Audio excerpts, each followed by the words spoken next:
All right. So here it is. Top takeaways in 10 minutes. Notre Dame football. What did they do yesterday? What did they do right? What did they do wrong? What can they work on?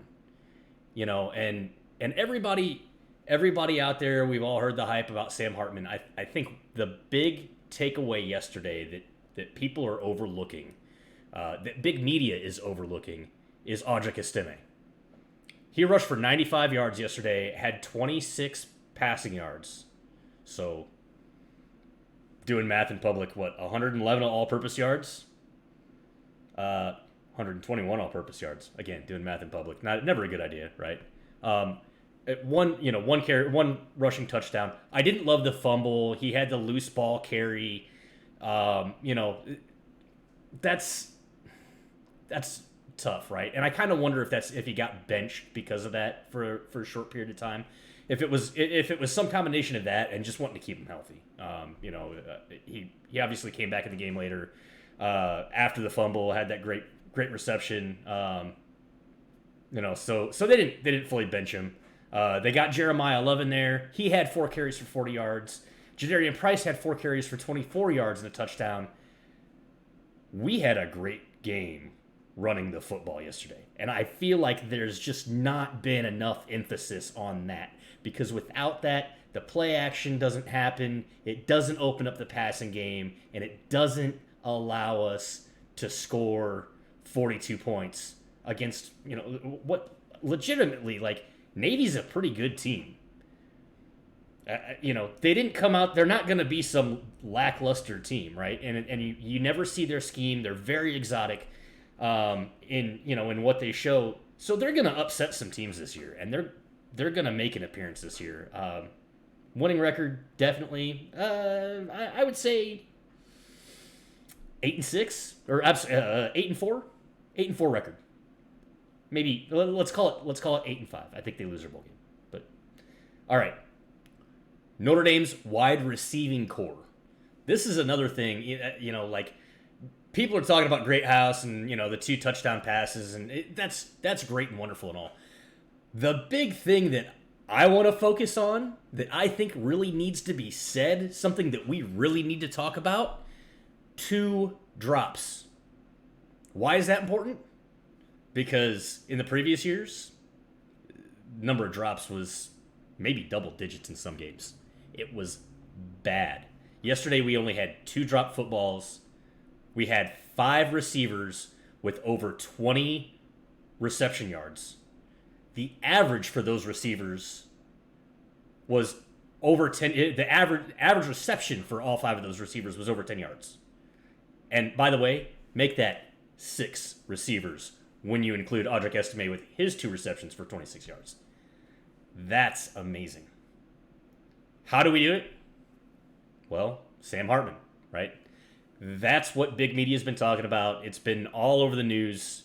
It's everything that we're talking about when it comes to Notre Dame football out there for the past, 24-ish hours. It's been all Sam Hartman. Kickoff yesterday at 2:30, so 23 and a half hours ago. And we finished a football game last night, 4 passing touchdowns. The record, by the way, is 6 passing touchdowns, owned by Brady Quinn in 2005 against Brigham Young. Also, don't be surprised if we break that record next week or in the coming 2 weeks against Tennessee State or Central Michigan.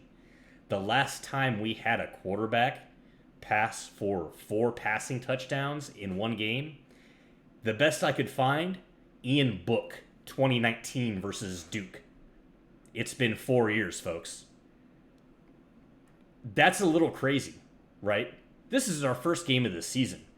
This is not something that happens, 4 passing touchdowns in a game. That's not a regular occurrence for Notre Dame football. I wouldn't be surprised if it were a regular occurrence this year. Just with as good as our wide receiving core has been, Hartman had a few passes yesterday that he probably wanted back.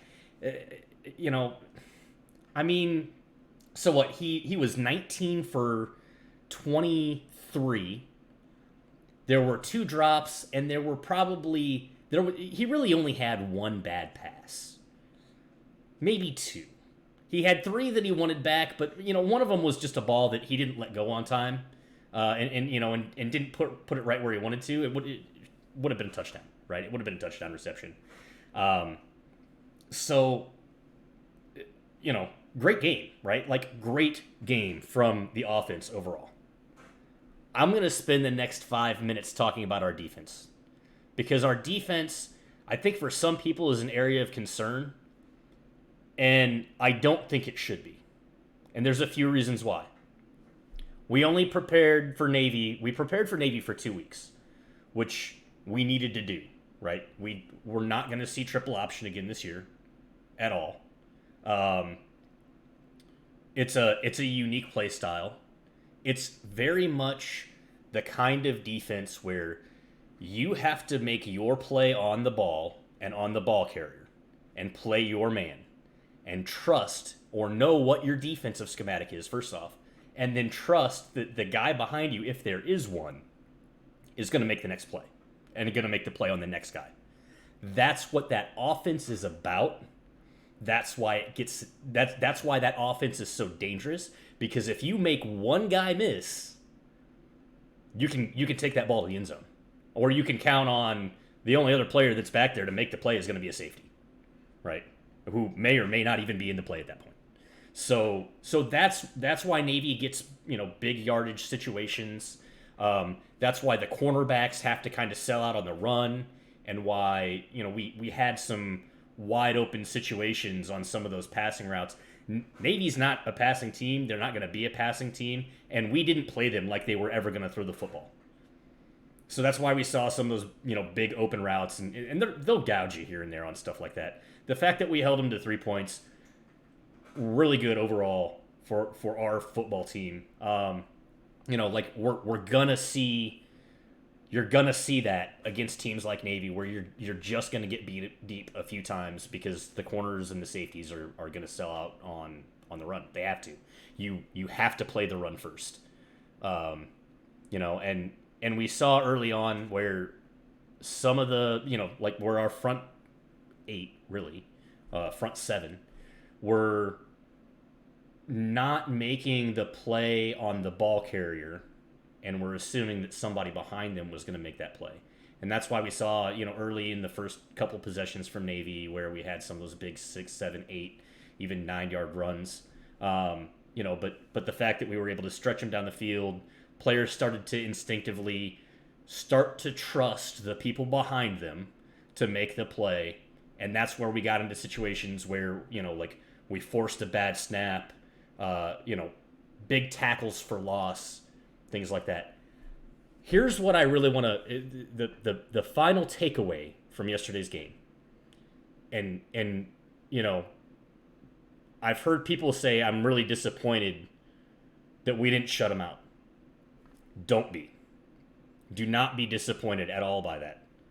We gave up 3 points yesterday, largely due to the fact that we were getting second and third string players some play time against a first string offense who were really good, who are really good, and will go on guaranteed winning season. They will have a winning season this year, unless yesterday's loss just completely knocks them off key.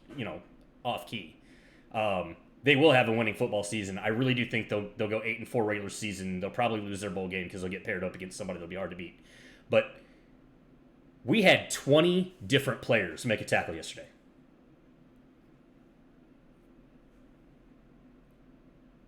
Players. So, you only get 11 guys on the field. That means we had 10 second string and third string players that got out on the field yesterday and managed to make a tackle. That's huge. That's huge for this team. That's great play experience. They got to play against the first string. Navy never put their second string in. They played all their starters until the end of the game. Aside from just the normal substitutions that you see on and off the field. This defense is going to continue to get so much better as time goes on. I know, some people were disappointed with the linebacking core yesterday and giving up some big yards on some rushes because they were trying to strip the football and things like that. I like the competition there. I like what we're seeing. I like the ferocity. I really think that we're in store for a great football season. Expect another really good game one-sided game next week against Tennessee State. I'll broadcast on that later this week. And thanks everybody so much for being here. Love you all. God bless. Keep looking up. Go Irish.